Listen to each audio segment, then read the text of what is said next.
দোকানে বিক্রি করার জন্য ঠাকুরের জন্য বানালাম পিঙ্কি পঙ্কি মালা। হ্যালো বন্ধুরা, আমি প্রীতম। সকালবেলা ঘুম থেকে উঠেই যুদ্ধ করার জন্য বাইরে বেরিয়ে পড়েছিলাম। বাইরে বেরিয়ে শীতের সকালে সুন্দর সূর্যের রোদ গায়ে লাগিয়ে কই মিল গিয়ে জাদুর মতো এনার্জিটা বাড়িয়ে নিয়ে প্রত্যেকদিনের মতো দোকানটা খুলে ফেললাম। দোকান খোলা মানেই আমার যুদ্ধ স্টার্ট। দোকানটা খুলে নিয়ে ভালো করে পরিষ্কার করছিলাম। দোকানটাকে ভালোভাবে ঝাঁট দিয়ে পরিষ্কার করে নেওয়ার পর ঠাকুরের কাছে ধূপ জ্বালিয়ে দিয়ে বলছিলাম, ঠাকুর দেখো আজকে সারাদিনের যুদ্ধটা যেন ঠিকঠাক মতো পার করে উঠতে পারি। দোকানদারি করতে করতে পেটে ছুঁচো ডন দেওয়া শুরু করে দিয়েছিল। আর তারপরে মা টিফিনটা দিয়ে গেল। এখন হেলদি খাওয়া দাওয়া চলছে, তাই টিফিনে ছিল দুধ, কলা আর একটা ডিম সিদ্ধ। তারপর ফটাফট টিফিনটা করে নিয়ে ভাইকে দোকানে বসিয়ে আমি চলে গেছিলাম এডিট করতে। ডেলি ব্লগ চ্যালেঞ্জ করছি, তাই প্রত্যেকটা সময় আমার কাছে খুবই ইম্পর্টেন্ট একটা জিনিস। দোকানদারি করা, তারপরে এই ডেলি ব্লগ করে এডিট করে আবার পোস্ট করা খুবই ডিফিকাল্ট গাইস। তারপর তাড়াতাড়ি এডিটটা কমপ্লিট করে নিয়ে দোকানে গিয়ে বসলাম। বসে দেখলাম ভাই একটা মালা করতে করতে ইনকমপ্লিট রেখে চলে গেছে।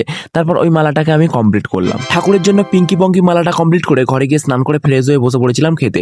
দিনটা ছিল রবিবার, আর রবিবার মানে মাংস খেতেই হবে। দুপুরে লাঞ্চ করে ওঠার পর থেকে কার্তিক পুজোর জন্য দোকানে প্রচন্ড চাপ ছিল, তাই লাঞ্চ করে নিয়ে একেবারে জাম্প করলাম রাত্রিবেলা। তখন দোকান বন্ধ করার সময় হয়ে গেছিল। তারপর ফাইনালি দোকান বন্ধ করে ঘরে এসে ফ্রেশ হয়ে দেখলাম মা তখন গ্যাসের মধ্যে ভাত বসিয়েছে। আমাদের এই দোকান হওয়ার পর থেকে প্রত্যেকদিন খেতে খেতে লেট হয়ে যায়। দেখা যাক আজকে রান্না কখন শেষ হয়। আর আজকের মতো ভিডিওটা এখানেই শেষ করছি।